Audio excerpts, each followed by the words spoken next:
Hey, what's going on everybody? Welcome back to another video. Today I'm going to be talking about Prom Night 4, Deliver Us from Evil.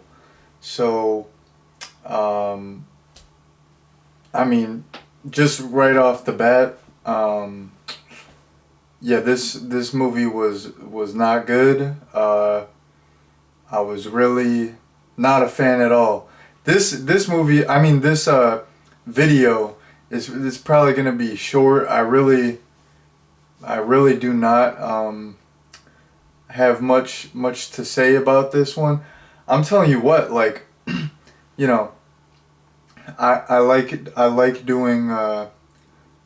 doing like knocking out entire franchises, but and like I did this to myself. I wanted to watch all these. I wanted to review them, but yeah, you get like franchise fatigue, like absolutely, like it's I don't know, like I really I'm like burnt out with these movies. Goodness gracious, but yeah, it's almost like because usually you do have diminishing returns in a franchise, like maybe like their lower budget, the quality goes down, and it's just stuff kind of loses its charm. But like these like I feel like it's like a very good example of diminishing returns because it feels like each one almost gets like progressively worse. Um, but yeah, basically, Prom Night 4, not a fan, and it's just pretty much the reasons why I don't like it are pretty much like the same as why I haven't uh, I haven't liked the last couple. I mean, I didn't like the first one either, but the first one was like a much better movie than all the sequels. The sequels are just pretty lackluster. But anyways, jumping into a plot summary, um, this movie is a little different than the previous two.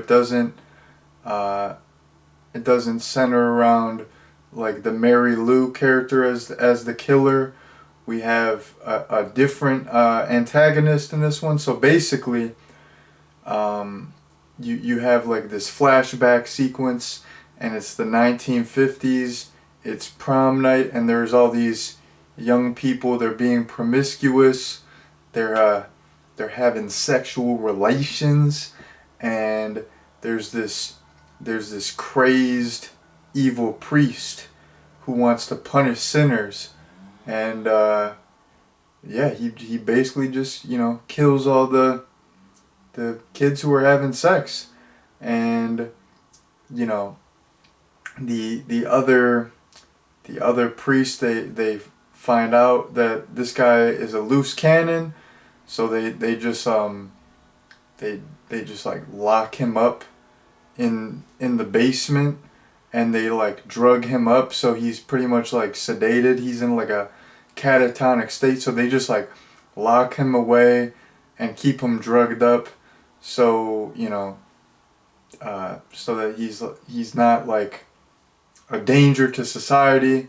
And then yeah, he's just locked away um, you know for years and years and years until present day in the movie, which is 1991.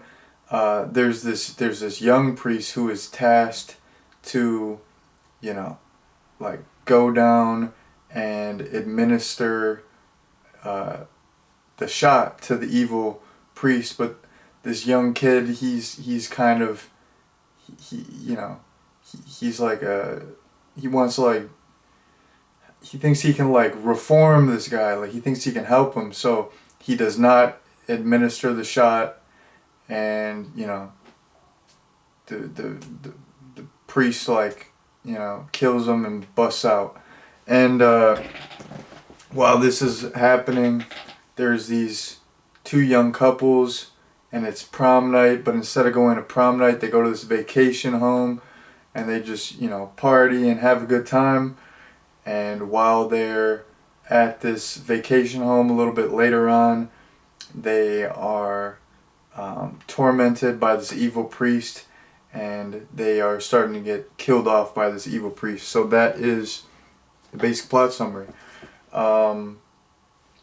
So first little point that I want to get into is how I said the sequels like get progressively worse. You know, I really was not a fan of part 2 and 3, but there was like a couple things here and there that I enjoyed in those movies. Like they had a couple things going for them. There would be like a fun moment here, a cool moment there. This movie, I mean, there's a couple cool moments that I'm gonna get into in a sec, but there was like a lot less going for this movie. Like for the most part, there was like I wrote 3 things in my notes that I liked, but other than that, there was really nothing going for this movie. So, you know, the second movie, I liked some of the practical effects and these sequences where, you know, Mary Lou is tormenting the main girl, and like she's getting like sucked into the blackboard and stuff like that. That stuff was cool. Like I liked that part of part 2, even though I didn't like the movie overall. And in part 3, you know, it went for the more comedic route, and I thought, you know, some of the comedy was serviceable, and it was, you know, kind of fun. But like this movie, like overall there was nothing, there was like very little for me to like grab onto, like, oh, I kind of like that, oh, this is you know, this is all right. Like it was mostly just like the whole movie was just really lackluster. But yeah, let me get into the couple things that I liked. So early on, when it's like the flashback sequence and the priest is pursuing these promiscuous teens, he kills this one girl. He like slits her throat, and that was like a really good throat slit. So it was, there's that, you know. I'll take a good throat slit. So yeah, I liked that kill early on. That was very cool. And I'm pretty sure he like exploded their car and then just like walked away and didn't look back at it. So I mean that was pretty badass actually. I'm just recalling that. That was cool. That was like right after he slit the girl's throat. I think he killed her boyfriend too, and then he just like, you know, like lit their car on fire. The car exploded. He's walking away, not looking at it, like a badass. Because I think the director that they chose, he had like background in action movies. I read that on the Wikipedia. So yeah, that first kill and like the priest walking away like a total badass, that was cool. There was also this roof sequence that I like. Yeah, once again, this kind of like a more like action-centric sequence where there's this, you know, one of the main characters is on the roof, and he's holding on to this like blade. Like that's the only thing that's that he has to grab onto, or else he's gonna like fall to his death.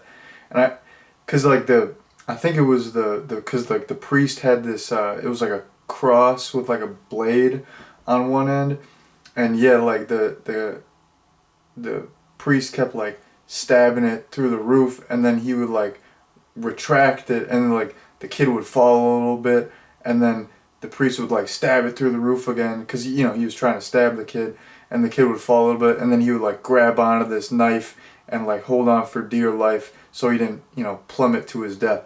That sequence was very action-packed, and I liked that. And it was just scary. It's like the only thing that you have to grab onto is like a sharp knife, so you're really like stuck between a rock and a hard place. You know, it's like what are you gonna do? Like you're gonna cut your hand up, cut your fingers up. You gotta like hold on to this blade, just like endure the pain, or you can fall, you know, and snap your neck up. So I mean, I thought, like, just in my head, I was thinking like that's like such a scary, terrible position to be in, and it was like that was like a tense sequence, and then the last the last thing that I have here for stuff that I liked is that so when the young couples initially arrive at the vacation house, there's like a bunch of stuff has been stolen. So the one kid, I believe, like his dad owns it's like his family's vacation home, and he's like, well, you know, like all this stuff got stolen, you know, like my parents are gonna find out, and like he's like, we might as well go down to the wine cellar, and we'll just say, you know, whoever ransacked the place, whoever, you know, stole all of our various items, like we'll just say they stole the wine too. So yeah, I like that thinking, you know, like, hey, if someone, you know, broke in, like you might as well steal the wine, like. Oh yeah, I guess this thief, they just stole like 5 bottles of wine. Like, I mean, geez, what a shame, you know. Like, I don't know. Like, they just, I mean, they stole the TV. I mean, you know, maybe they were trying to flip this wine on the corner. Maybe it was exquisite, luxurious, expensive wine. They were trying to make a little profit. You know, the underground wine market, it's real big. I mean, even though you can just buy it at a store, you know, a lot of these thieves, they steal the wine, they flip it wholesale price, they make bank. It's a very serious operation. So yeah, I just like how they you know, stole the wine. They were like thinking like, you know, someone already stole from us, you know, we'll just play it off like they stole the wine too. So I like that thinking, because you know, I like that the kids were turning up. It's like their little party, their little senior year party. You got to turn up. So I approve of that. And yeah, that's like the last thing I had for stuff that I liked. And you know, I didn't write down any like specific examples of stuff that I didn't like, but it was just, once again, overall, this movie is just, it's so bland, it's so dull, it's just, it was extremely boring. It was, once again, just, it was hard to watch this entire movie. Like, if I wasn't, you know, doing, like, watching this movie for a review, because I do want to watch, you know, like, it's like if I watch the first one and I plan to watch all the sequels, like, I'm gonna watch them in succession, watch them in order for the most part. So it's like, you know, it's like I already watched Prom Night 1 through 3, and I do want to watch the remake too. So it's like I gotta watch 4. But if I wasn't doing this for YouTube, like, I would have turned this movie off after like 10-15 minutes. Like, it just, I don't know. It just did not have a whole lot going for it. Like, those 3 things that I mentioned, those were the only things that I liked in the whole movie. Like, you know, those 3 things were probably, that was probably 10 minutes of the movie. So like, the movie was, you know, it was like an hour and 37 minutes or something. So it's like an hour and 27 minutes of the movie like sucked, and like 10 minutes was cool. Like, 10 minutes of a movie being cool is not worth watching a whole movie. So yeah, I mean, like I said, I did this to myself. I wanted to watch them all. I like knocking out a whole series, and it's like, what did I expect? It's like, it's Prom Night, you know what I mean? Like, it's like, I mean, the first one, maybe in some circles, is regarded as like a cult classic or a important slasher movie. I mean, you know, in Scream, the first Scream, Randy is referencing Prom Night. You know, he's like, if you watched Prom Night, he would save time. But yeah, like the sequel, I mean, it's like, you know, who's talking about the Prom Night sequels? No, nobody except me. You know, I'm trying to be, like unique. I'm trying to be mysterious. I'm trying to be I don't know. I'm trying to be eccentric. No, I'm just kidding. But anyways, yeah, Prom Night 4, it sucks. Don't watch it. But, you know, I don't know. I'm still having fun knocking out the series. Maybe I just like watching entire franchises. I don't know. I've always liked that.